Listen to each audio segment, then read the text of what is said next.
Hey guys, it's Ramsey from Nova Hypnosis and Wellness and Peak Performance Associates. Today I want to share with you a very common quote that I hear.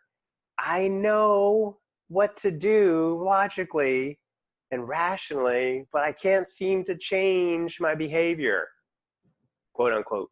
I hear that all the time. I can't tell you how many, almost every client that we work with. I know what to do, I'm just not doing it. What's another variation of that? Yes, I'm meditating a lot. I'm reading a lot of books.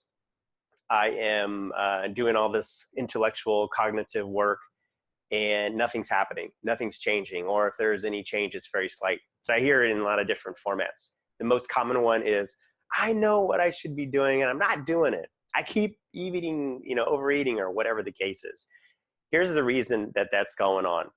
The reason it's going on is because you, me, anyone, we cannot create a different perspective to ourselves unless there's some kind of emotion that's attached to it. So if it's fear, that emotion is going to be something that gets you into action to avoid fear or to avoid pain, is another way of saying it. Another option is the emotion of positivity or emotion of something that's very rewarding or something that's incredibly satisfying. That attached to something will get you moving. And the problem that people face is that it's hard for them to do that to themselves. It's hard for them to do that on themselves because they have a loop that's running, that's in, especially if it's a loop that's unresourceful or it's creating a feeling that's not helpful. That loop is running under the water, under the surface of the water, and it keeps playing, even though rationally we know that we need to do something different. This is one of the reasons that willpower and discipline by themselves are not sustainable. They won't last. They will come with some kind of tax that's paid at some point in time in the life of that particular person's journey. So I just said a lot of stuff there. We cannot surprise ourselves. It's the big takeaway. You cannot surprise yourself. You cannot create enough leverage on yourself in order to make that change. Positive leverage, negative leverage, doesn't matter which one it is. Either one is useful to come and get started and moving in the direction that's going to be more meaningful, more abundant, however you want to say it.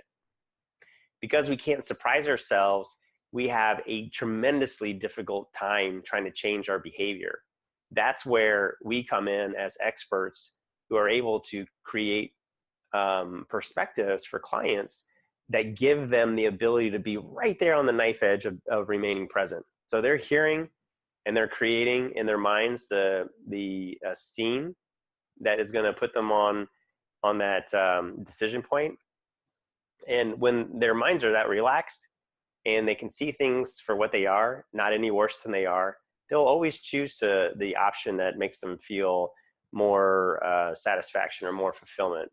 In that state, we're never going to choose something that creates pain, frustration, illness, disease in the body. It's not going to happen unless they are a person that has some kind of diagnosed mental health condition, or there's a chemical imbalance in the brain where the firings in the brain are not stabilized. So we find it very difficult.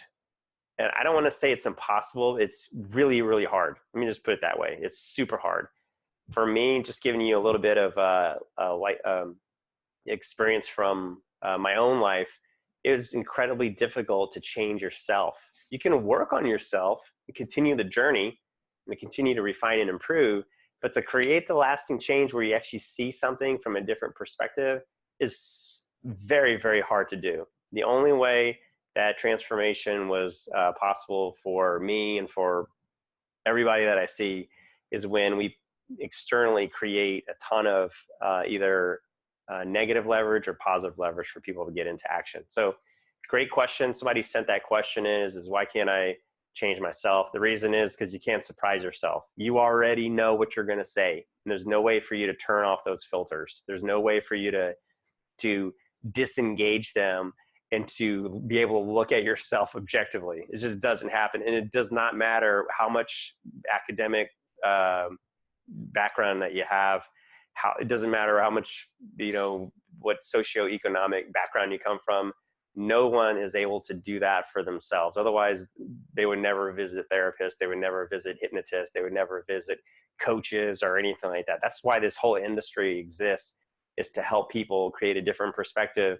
But more importantly, and this is where we come into play, again, I just want to emphasize this, more importantly, to create a massive amount of emotional connection to it, pain or pleasure, that gets people into action. So great question. Keep sending these questions in. I love answering them. And there's a ton more from where that came from. All right. You guys have a good day. Take care. Bye-bye.